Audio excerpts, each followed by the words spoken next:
What's up guys, my name's Hamza. I'm going into my third year of medical school at Imperial College, and I've set this channel up to give you guys an insight into what studying medicine is like, so you guys can prepare for medical school.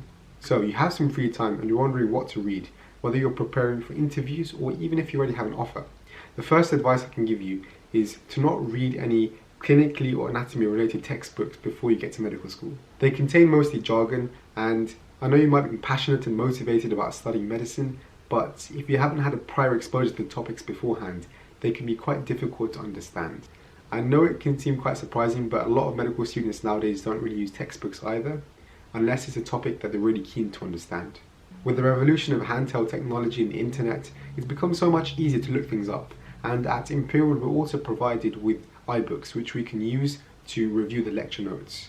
However, if you did really want to buy something before medical school, the only thing I could really recommend you would be a good set of anatomy flashcards, something like the Gray's or the Netter's Anatomy flashcards, which I personally use.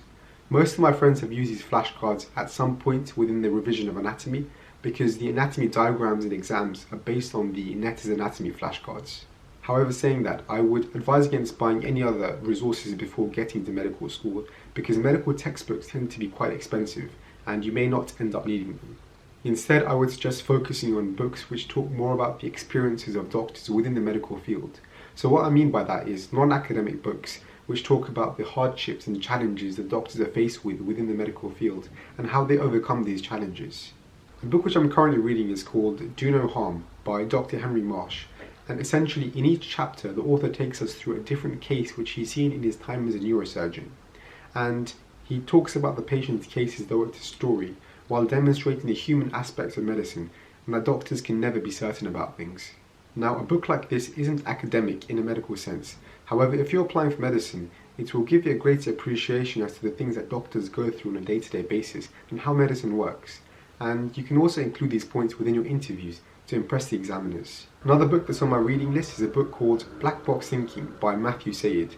Now, this book covers all areas to do with sports to healthcare to aviation, and the reason I'd recommend this book for aspiring medics is because it covers a particular area of medicine which can sometimes go neglected. Mistakes. If you've ever watched Air Crash Investigation, you'll know that every plane is fitted with a black box, and if a crash was to happen, a long investigation would occur and the black box would be thoroughly analysed.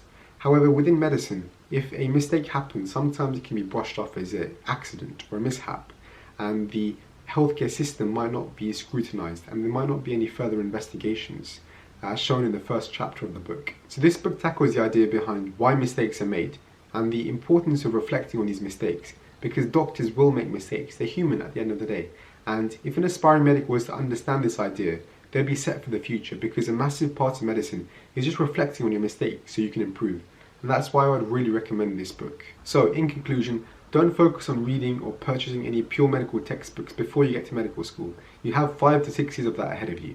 Instead, focus on books which talk more about the doctor's experience within medicine and the hardships and the challenges that they face. That's the end of this video. Thanks so much for watching, and make sure to subscribe. If you guys have got any more questions about medical school which you'd like me to answer, feel free to drop me a message in the comments below.